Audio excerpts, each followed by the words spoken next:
HD सच्ची कहानियों पर आप सभी का स्वागत है। हर जगह दरगाहों के बाहर, हॉस्पिटल के बाहर, मज़ारों के बाहर इतनी भारी तादाद में गरीब लोग बैठे होते हैं जिनके आगे पीछे कोई नहीं होता। वे अपना पेट भरने के लिए भीख मांगते हैं। उन भिखारियों में से कई लोग तो नशे की आदी होते हैं। वे अपने नशे के खातिर सिर्फ भीख मांगते हैं, नशा करके वापस अगले दिन की भी तैयारी करते हैं। उन्हें खाने पीने, पहनने ओढ़ने, सोने बैठने से कोई मतलब नहीं होता। सिर्फ वह नशे के लिए भीख मांगते हैं। और कुछ तो वाकई में मजबूर होते हैं जिनका कोई मदद करने वाला नहीं होता। जैसे हॉस्पिटल के बाहर जो अधिकतर मांगने वाले या मजबूर बैठते हैं, उनका कोई ना कोई हॉस्पिटल में भर्ती होता है।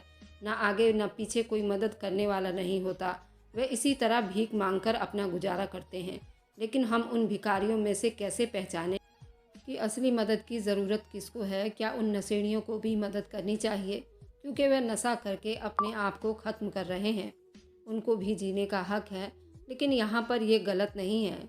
जो इसके लिए नशा बेच रहे हैं उन पर कड़ी कार्रवाई होनी चाहिए और नशे की चीज़ों पर कड़ी प्रतिबंध होना चाहिए। ये सब बंद होना चाहिए। और जो इस तरह के भिखारी हैं जिनके माँ बाप इस दुनिया में नहीं हैं और उनका कोई पूछने वाला नहीं है, वे लोग भी भीख मांगने के लिए सड़कों पर उतर गए हैं और भीख मांगने पर मजबूर हैं। और आजकल तो हर रेड लाइट पर इस तरह के भिखारी देखने को मिल जाते हैं। कई लोगों ने तो इसको धंधा भी बना लिया है। कैसे इस समाज की इस बुराई को जड़ से उखाड़ फेंकें और ऐसी चीज़ों को जड़ से ख़त्म करें। सबसे बड़ा कारण तो हमारे देश में बेरोजगारी भी है।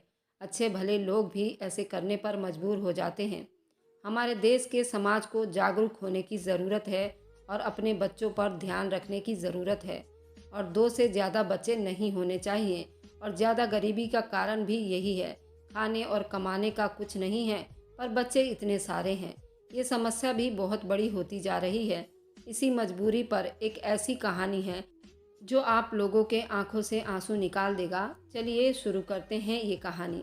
इतनी खूबसूरत लड़की मैंने अपनी पूरी ज़िंदगी में नहीं देखी थी। वह मेरी बहुत अच्छी सहेली थी और बहुत ज़्यादा खूबसूरत भी थी, लेकिन उसने अपनी ज़िंदगी के साथ जो किया वह भी एक बहुत ही अनोखी कहानी है। मुझे लगा कि जिस भी हाल में होगी कम से कम खुश तो होगी। लेकिन जब मैं वापस अपने घर आई तो मुझे अपनी सहेली के बारे में एक बहुत अजीब बात पता चली। मुझे पता चला कि वह कोमा में है। उसके साथ ये सब कुछ कैसे हुआ ये कोई भी नहीं जानता। मैं जल्दी अस्पताल की तरफ भागी थी। वह बहुत ही अजीब हालत में पड़ी हुई थी, बिल्कुल कमज़ोर सी हो चुकी थी। मैं हैरान थी कि उसके साथ ये सब कुछ क्यों हुआ। लेकिन कुछ टाइम के बाद वह हमेशा के लिए इस दुनिया से चली गई। और फिर उसके बाद जो मैंने मंजर देखा वह अपने जीवन में मैंने कभी नहीं देखा था। मैंने क्या, किसी ने भी नहीं देखा होगा।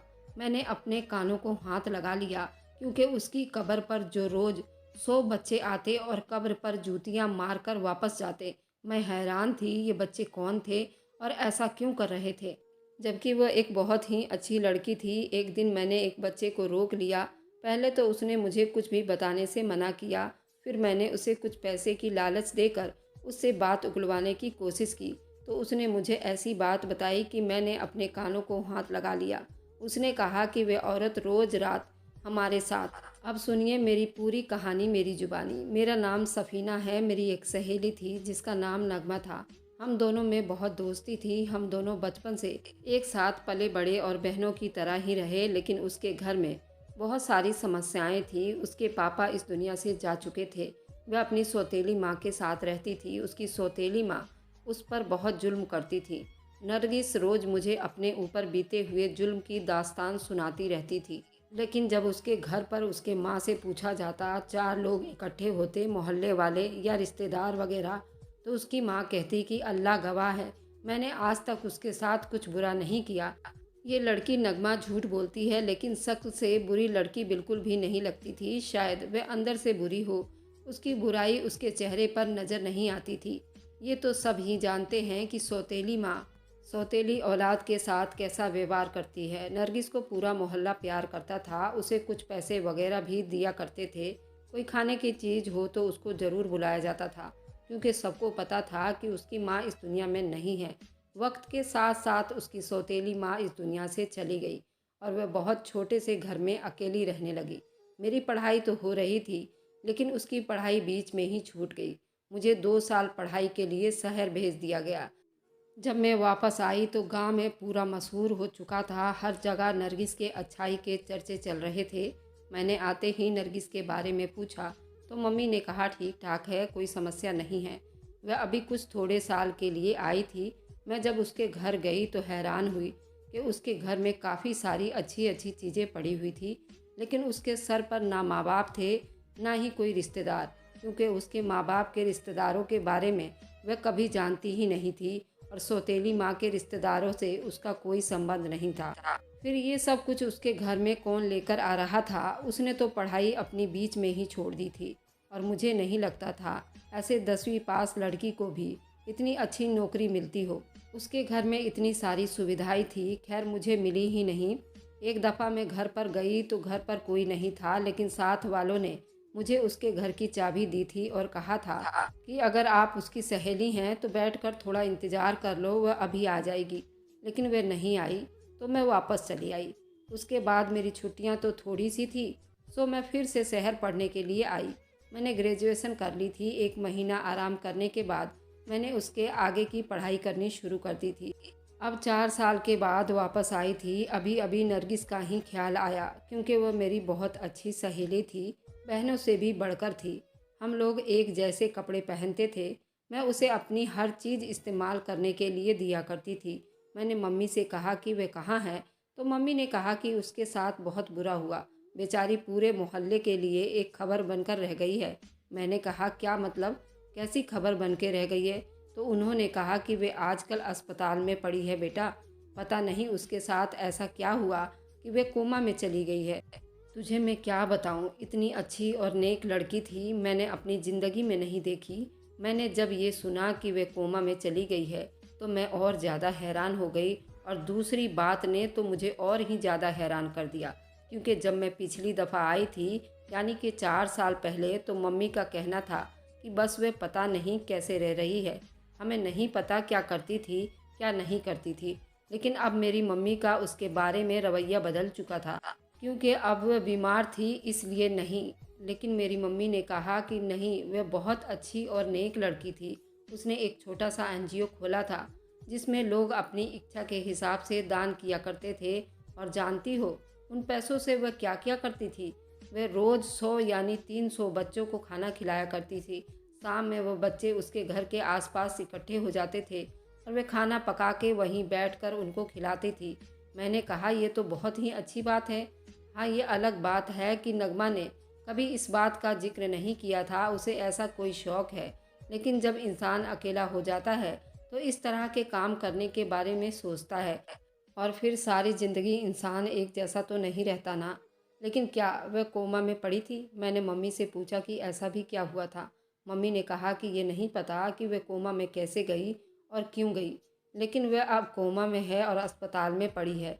जिन एनजीओ वालों के साथ उसका थोड़ा बहुत संबंध था वही उसके इलाज के पैसे भी दे रहे हैं, पर पता नहीं कब वह कोमा से बाहर आएगी। मैंने कहा कि कब से कोमा में गई है, तो मम्मी ने कहा कि 2-2.5 महीने तो हो गए हैं। मैंने अस्पताल का पता पूछकर जल्दी से वहां जाने का इरादा कर लिया। रात को ये बात मैंने अपने पापा से भी की थी। उन्होंने भी कहा था कि वो बहुत अच्छी लड़की थी। सारे मोहल्ले वाले उसके लिए दुआ करते थे। अभी भी लोग उसके लिए थोड़े बहुत पैसे जमा कर देते हैं। इतने की तुम्हें पता है कि कोमा के मरीज के लिए कितने पैसे लगते हैं, लेकिन पता नहीं वह कोमा से कब बाहर आएगी।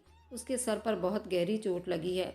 मैंने कहा चोट कैसे लगी? तो पापा ने कहा ये भी नहीं मालूम कि किसने उस पर वार किया था। मैंने कहा पर उस पर कोई क्यों वार करेगा? मेरे पापा ने कहा ये बात तो हम सब सोच ही रहे हैं। उससे पहले कि वह कुछ बताती उसके साथ ये सब कुछ किसने किया है, वह खुद ही कोमा में चली गई। अब जब तक उसे होश नहीं आएगा पता कैसे चलेगा? अस्पताल गई तो सामने का मंजर देखकर हैरान रह गई। ये मेरी वही सहेली थी जो बेहद खूबसूरत थी। अब उसकी खूबसूरती खत्म हो चुकी थी, बहुत कमज़ोर लग रही थी। कोमा में इंसान पड़ा पड़ा कितना कमज़ोर हो जाता है। फिर हमारे यहाँ कौन से इतने अच्छे अस्पताल थे, अच्छे तरीके से ख्याल रखा जाए। बस उसे ज़िंदा रखा हुआ था, यही बहुत बड़ी बात थी। अस्पताल में जाकर उसके पास बैठ गई और मैंने उसका हाथ पकड़ा। मैंने कहा ये तुम्हें क्या हो गया नरगिस? मैं तो तुमसे मिलने आई थी, पिछली बार भी आई थी, तुमसे मिल ना सकी थी तो सोचा अब मिल लूँगी, लेकिन तुम इस हाल में पड़ी हो, तुम कोमा से बाहर क्यों नहीं आती। मैं रो रही थी, बस नर्स अंदर आई, मुझे देखकर हैरान हुई। उसने कहा कि आप कौन हैं? मैंने कहा कि मैं उसकी कज़न हूँ। मैंने ये नहीं कहा कि मैं उसकी दोस्त हूँ, वह कह दिया कि कज़न हूँ। उसने कहा चलिए, कोई तो आया उसकी तरफ से। मैंने कहा क्या उससे मिलने कोई नहीं आया था? तो उसने कहा कि नहीं, उससे मिलने तो कोई भी नहीं आता, लेकिन ये बहुत अच्छी लड़की है, मैं उनके मोहल्ले की हूँ, मैं उसे जानती हूँ, जहाँ ये रहती है मैं उसी मोहल्ले में रहती हूँ। मैंने कहा आप इसका ख्याल किया करो। उसने कहा कि उसका ख्याल करती हूँ, लेकिन उसकी हालत अच्छी नहीं हो पा रही, बल्कि और ज़्यादा ख़राब हो रही है। हमें लगता है 20 से 25 दिन ही ये इस दुनिया में रह पाएगी। ये बात सुनकर मेरा दिल बैठ गया था। मैंने कहा नहीं नहीं, अल्लाह करे सब कुछ ठीक हो जाए। उसने कहा ये ना जिंदा है ना ही मरी हुई है, वह मौत और ज़िंदगी के बीच में अटकी हुई है। मौत की तरफ जाने के चांस ज़्यादा है और ज़िंदगी की तरफ आने के कम। आप उनके रिश्तेदार हैं तो उनके लिए दुआ करें, शायद आपकी दुआ कबूल हो जाए। मैं हर दूसरे दिन नरगिस से मिलने जाती थी।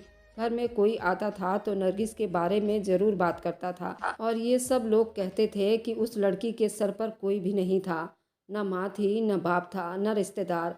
फिर भी वह इतने सारे लोगों की मदद किया करती थी, कितना नेक काम करती थी। लेकिन हम तो हैरान थे, इतना नेक काम करने के बावजूद भी उसके साथ इतना बुरा क्यों हो रहा था कि वह जिंदा लाश बनकर रह गई थी। पता नहीं कब इस दुनिया से चली जाए।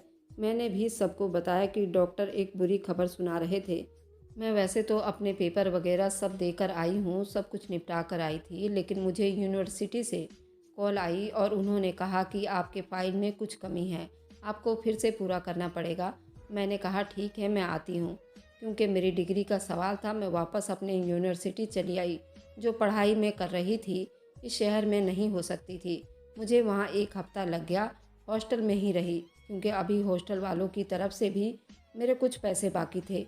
लेकिन मैं उनसे बातचीत किया था, वह पैसे भी पूरे हो गए थे।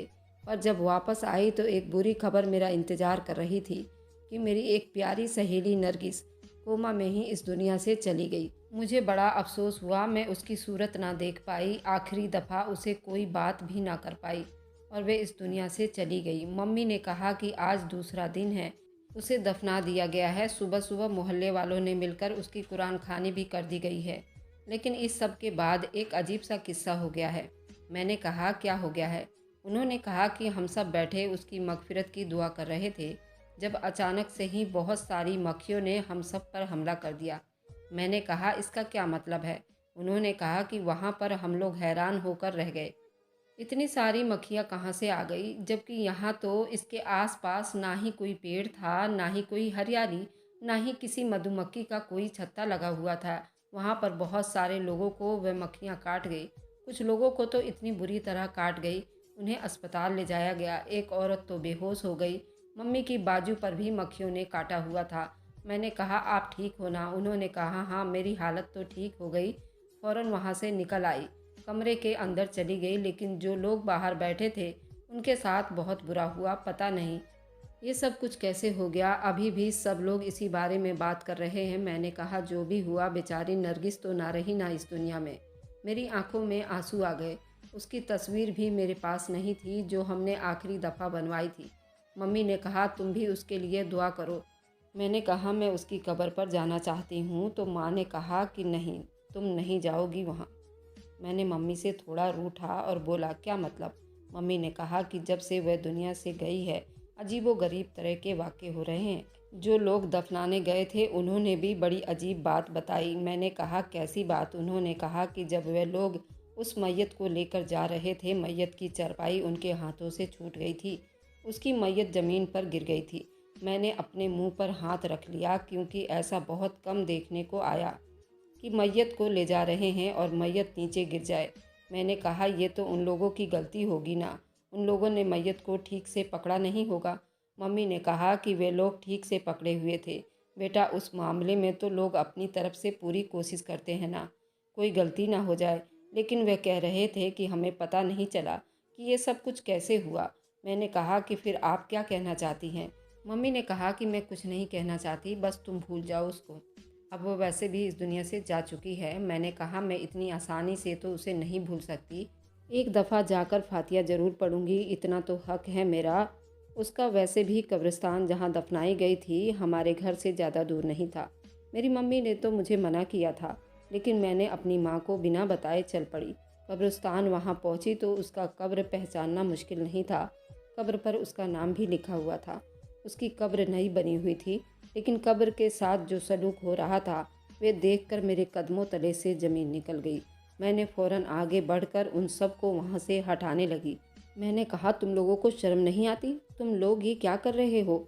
असल में वहाँ पर कुछ बच्चों की भीड़ थी जो 100 से भी ज़्यादा होंगे। उससे भी ज़्यादा उनके हाथों में पत्थर और जूतियाँ थीं। जो बच्चे नरगिस की कब्र पर मार रहे थे, उन सबको देख कर ही लगता था ये भीख मांगने वाले हैं या गरीब गुरबा बच्चे हैं। उनके सर पर उनके माँ बाप नहीं हैं। मैंने उनको रोकना चाहा तो वे रुक नहीं रहे थे। मुझे ये मंजर देखकर मेरा दिल बहुत तकलीफ़ में था। वे बेचारी इस दुनिया से चली गई थी, उसकी कब्र के साथ ऐसा क्यों कर रहे थे ये लोग? क्या ये सारे पागल थे या उनको किसी ने समझाया नहीं था कब्र की बेइज्जती करना बहुत बड़ा गुनाह है? मुझे गुस्सा आया और मैंने चिल्लाकर उन सबको एक तरफ किया, एक दो बच्चों को थप्पड़ भी लगाए और साइड में किया। मैंने कहा, शर्म नहीं आती तुम लोगों को ये सब करते हुए? क्यों कर रहे हो ऐसा? उन्होंने कोई जवाब नहीं दिया और वहाँ से चले गए। मैंने कब्र को थोड़ा बहुत साफ़ किया, क्योंकि उन्होंने वहाँ बहुत से पत्थर और जूते फेंक दिए थे। वे सब हटाकर मैंने एक तरफ रखे और फातिया पढ़ी। मेरे आंखों में आंसू आ गए थे। मैंने कहा, नरगिस, कोई तो ऐसी बात है जो तुम हमें बताए बगैर इस दुनिया से चली गई हो, और अब तुम्हारे साथ ये सब किस्से हो रहे हैं। हमें समझ नहीं आ रहा कि हम क्या सोच रहे हैं और क्या हो रहा है। काश तुम हमें कुछ बताकर जाती। मैंने सोचा कि मैं उसके घर जाती हूँ, कोई ना कोई सुराग मिल ही जाएगा। कोई डायरी या कोई किताब या कोई फ़ोन मोबाइल जिसमें इसके बारे में कुछ हो, उसके बारे में कोई जानकारी मिल जाए, पता चले कि उसकी ज़िंदगी के आखिरी दिन किस तरह बीते थे, वह क्या करती थी।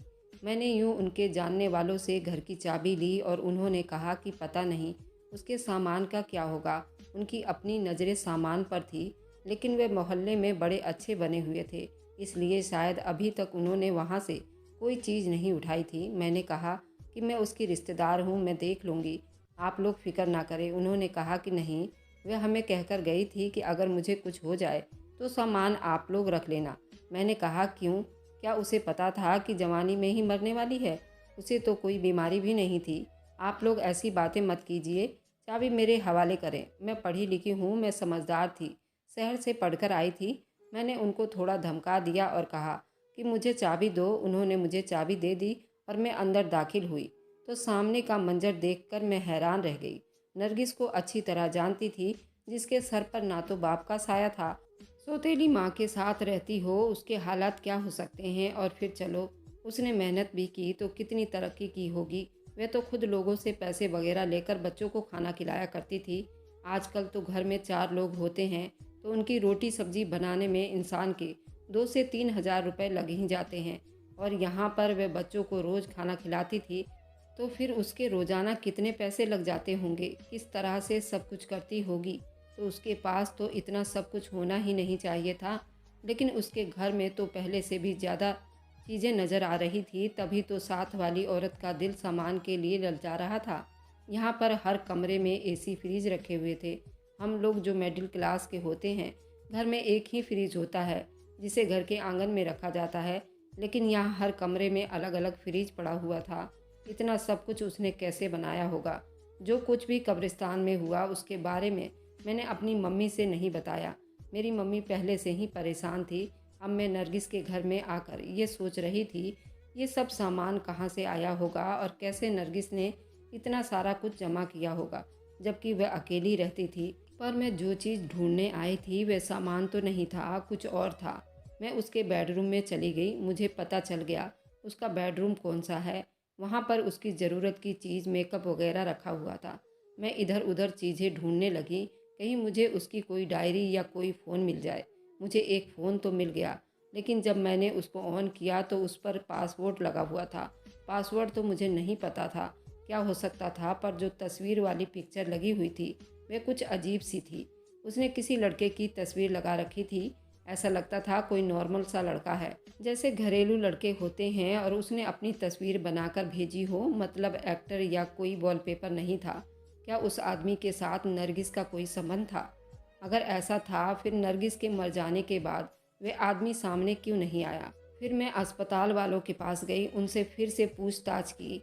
आप लोग मुझे बारीकी से बारीक डिटेल भी बताएं कि उसके साथ क्या हुआ था। उन्होंने कहा ज़्यादा तो कुछ पता नहीं, लेकिन जब वह आई थी तो उसके बदन पर घाव के निशान थे। ये सुनकर मैं हैरान रह गई। मैंने कहा कि फिर आप लोगों ने ये बात किसी को क्यों नहीं बताई?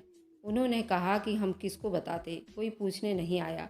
मैंने कहा कैसे निशान थे? कहा कि ऐसे निशान थे जैसे किसी ने उसको बहुत बुरी तरह से मारा हो। उसके साथ और कोई हरकत नहीं हुई थी, उसके साथ कोई रेप वगैरह भी नहीं हुआ था, बल्कि उसके साथ मारपीट हुआ था और सर पर गहरी चोट भी आई थी, इसलिए शायद वह कोमा में चली गई।